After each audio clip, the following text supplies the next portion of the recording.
We live in a time where the world confidently says, men and women can be best friends.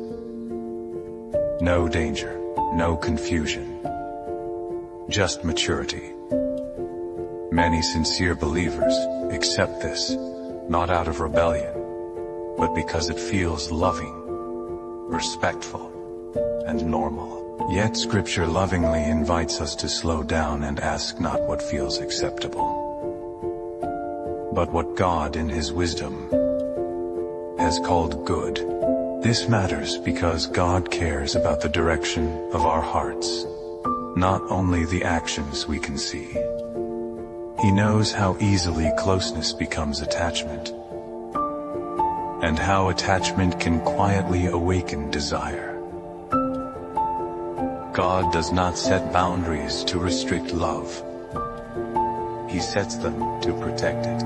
Paul writes, "Now concerning the matters about which you wrote, it is good for a man not to touch a woman." 1 Corinthians 7:1. This verse is not teaching coldness or distance. It is teaching clarity in Scripture. To touch is not merely physical contact. It speaks of intimate, relational closeness. Paul is affirming that outside of marriage, it is good, wise, to refrain from forms of intimacy that awaken desire. In other words, God does not encourage unnecessary closeness where commitment has not yet been established. Emotional intimacy often comes before physical intimacy. Late night conversations, spending time together in private, exclusive emotional access. None of these are sinful on their own, but together they create bonds God intended for marriage. Paul is not saying avoid women. He is saying honor them by refusing to blur the line. Scripture speaks honestly, not harshly. Each person is tempted when he is lured and enticed by his own desire. James 1:14, this is not condemnation, it is compassion. God knows how easily good intentions can become inward struggles. Just a few verses later, Paul explains why marriage exists. But because of the temptation to sexual immorality, each man should have his own wife. 1 Corinthians 7:2. Marriage is not a concession to weakness.